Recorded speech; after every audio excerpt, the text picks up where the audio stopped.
What's up, YouTube? Timus here. Now, I've never really actually done this video before, but obviously I did just do my top 10 favorite horror films of the year. But there has been some not so great horror films as well. So, here are my official top 10 worst horror films I saw this year. And boy, there was some stinkers. All right, number 10 is the one I was really I really wanted to like, and that is The Front Room. Of course, this is the A24 horror film starring Brandy, who's of course they end up taking in her like mother-in-law, who's very creepy her own right, and crazy stuff go happens throughout.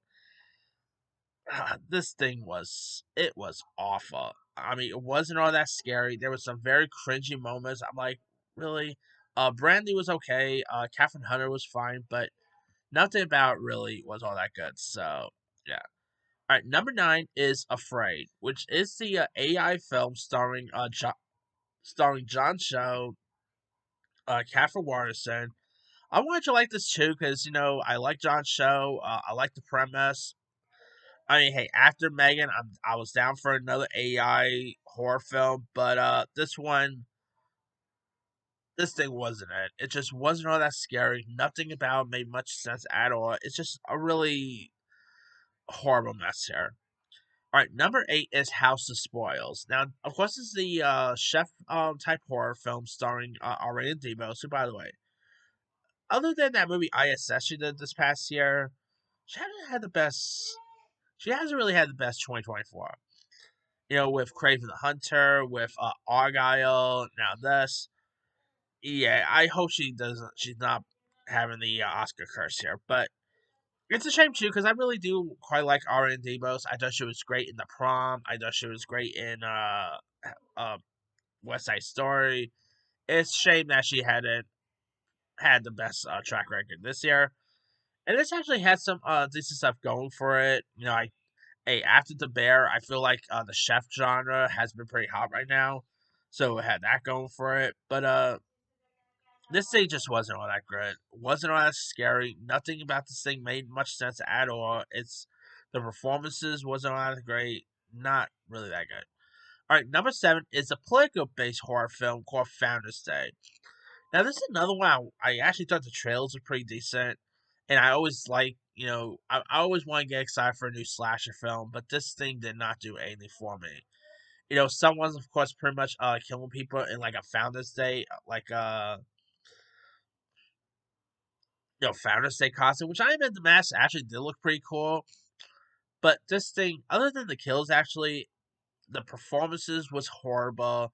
The characters was unlikable. I did not care for anyone here. Like I even the Lafina girl, I could not tell you a single thing about her. I mean, it's not really memorable. So yeah. All right, number 6 is The Mousetrap. Now this is coming from someone who actually enjoyed Winnie the Pooh Blood Honey, by the way. Both the first and second. I'm cool with like these public domain characters going bad. Like I like Winnie the Pooh Blood and Honey. I like the second one.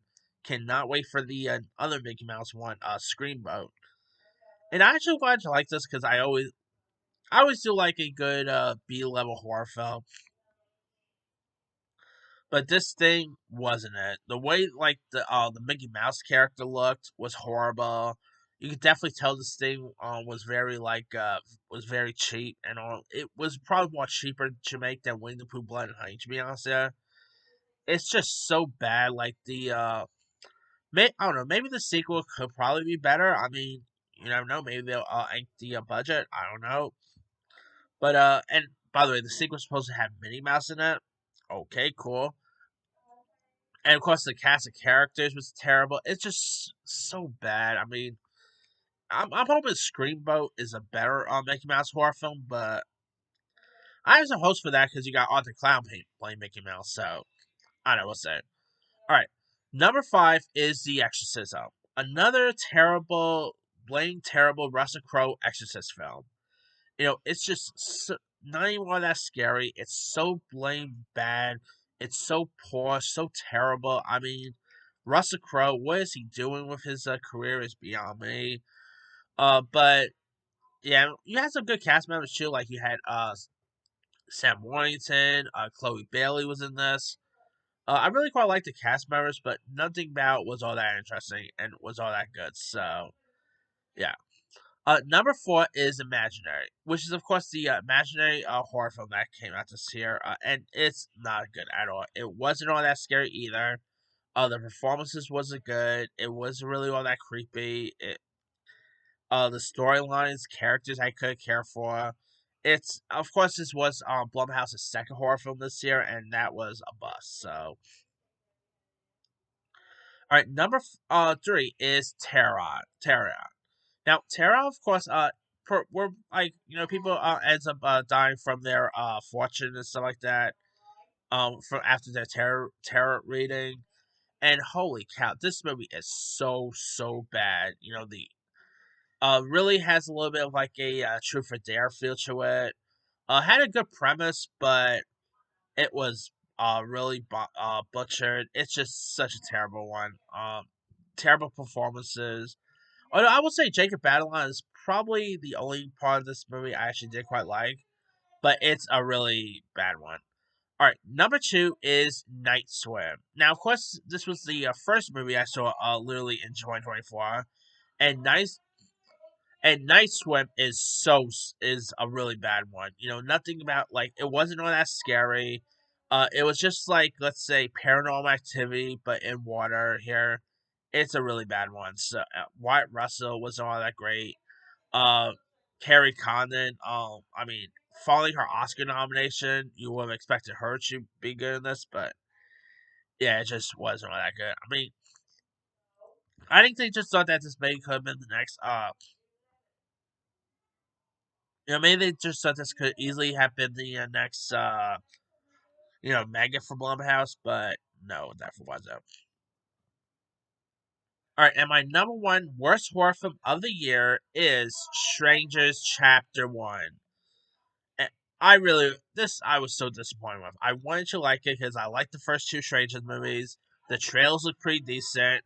I like Madeline Pesh from Riverdale fame, but it it was just like one predictable. It was just the performances wasn't all that great. You could definitely tell who the killer was throughout. It's just a really terrible one, and nothing about it was redeemable. I hope part two and three are better, but we'll see. Anyway, that's pretty much it there. Here is my quick rundown. 10 The Front Room, 9 Afraid, 8 House of Spoils, 7 Founders Day, 6 The Mousetrap, 5 The Exorcism, 4 The Imaginary, 3 Tarot, 2 Night Swim, and number 1 Strangers Chapter 1. Now there's other ones I probably could have added too, like The Inheritance with Payne List was pretty terrible. Let's see. Apartment 7A was pretty terrible.